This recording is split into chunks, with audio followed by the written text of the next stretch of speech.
Hi friends, today we are reading sentence and clause.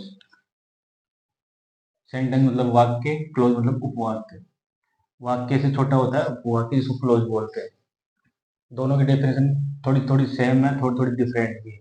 Same ऐसे एक group of words, ये भी एक group of words that gives A complete sense, यानी कि सेंटेंस अपने आप में एक कंप्लीट सेंस देता है, जबकि close date does not give a complete sense. Group of word दोनों में ये सिमिलरिटी है, और ये देता है और ये नहीं देता है, ये दोनों में डिफरेंस है। फिर आगे और देखते हैं। It has a subject and a finite verb. Subject और वर्ब दोनों में सेम होती है, बिना सब्जेक्ट और वर्ब के आपके सेंटेंस नहीं बनता। ऐसा इसमें भी है। It has a subject and a verb. Verb भी फाइनाइट लिखो तो अच्छा रहेगा, वैसे वर्ब भी चलेगा, क्योंकि वर्ब यानी होता है क्रिया, फाइनाइट का मतलब होता है सीमित। ऐसी क्रिया जो अकॉर्डिंग टेंस, पर्सन या नंबर या जेंडर के हिसाब से आती है। यानी कि मोटे रूप में आप टेंस याद रख सकते हो, क्योंकि टेंस के हिसाब से हम नंबर भी यूज करते हैं। तो टेंस के अकॉर्डिंग जो वर्ब आती है वो फाइनाइट वर्ब होती है। तो इसमें बस हल्का सा याद रखने के लिए आप टेंस दिमाग में रखें, क्योंकि टेंस करेंगे जैसे डूड है, जा रहे में, वाज वर है, जे है, तो वहां पे अपन जैसे इज को सिंगुलर में लगाते हैं, आर को प्लूरल में। ऐसे ही जैसे वॉज एंड वर है, तो वॉज होता है सिंगुलर, वर होता है प्लूरल। जैसे हैज है, ये हो गया आपका सिंगुलर, फिर हैव हो गया प्लूरल। इस तरह की जो वर्बें होती है वही इनमें यूज होगी। फिर नेक्स्ट इसमें डिफरेंस ये भी है, it can not be A part of close. Sentence कभी क्लोज का पार्ट नहीं हो सकता।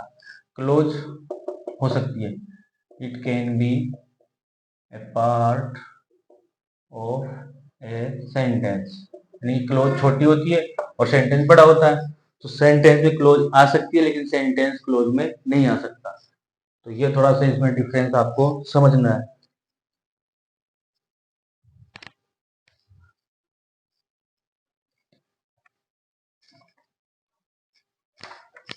अब close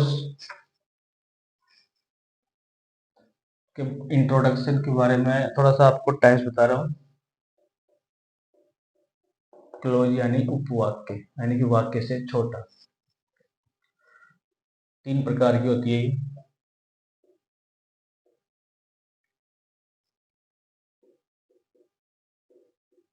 noun close, adjective close और एडवर्ब क्लोज। सबसे टफ टॉपिक आता है ग्रामर का ये क्लोज वाला, और समझ में आ जाए तो सबसे सरल भी यही होता है, क्योंकि कोई भी चीज होती है वो सरल थोड़े टाइम के लिए हो सकती है, हार्ड भी थोड़े टाइम के लिए हो सकती है।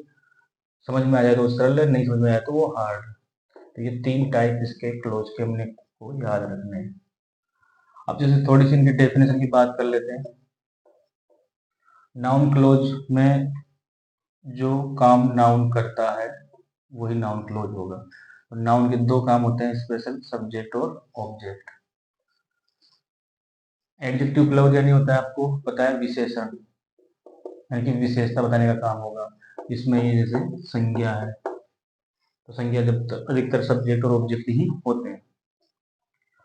एडजेक्टिव किसे कहते हैं, हमने हिंदी में पढ़ा, जैसे कि भाई संज्ञा या सर्वनाम की विशेषता बताने वाले शब्दों को ही क्या कहते हैं, विशेषण।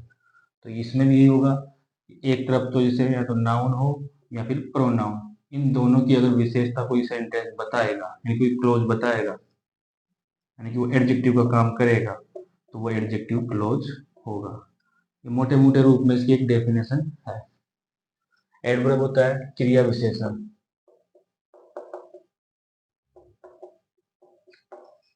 क्रिया विशेषण का मतलब क्रिया की जो विशेषता बताएगा वही वर्ड एडवर्ब होगा। जैसे मोटे रूप में अपन जो पहले पढ़ चुके हैं एम, पी और टी, मैनर, प्लेस और टाइम। तो ये ऐसे वर्ड एडवर्ब्स हैं जो हर सेंटेंस में, जैसे टाइम लास्ट में आता है, प्लेस उससे पहले, मैनर उससे पहले। जैसे 6 होते हैं, फ्रीक्वेंसी, रिजल्ट, ओकेजनली वगैरह, डेली ये लगाते हैं, पर वो इतने काम रेयर केस में आते हैं। पर मैनर, प्लेस और टाइम तो हमें ध्यान रखने ही रखने, तो ये इससे याद हो जाएगा। तो एडवर्ब का काम यानी कि विशेषता बताएगा क्रिया की। तो कोई क्लोज अगर क्रिया की विशेषता बता रहा है तो वो एडवर्ब क्लोज है। तो ये थोड़ा सा डेफिनेशन यानी कि इसके बारे में अपन ने समझ लिया। फिर जैसे सेंटेंस किससे बनेंगे, कितने मिनट में होंगे?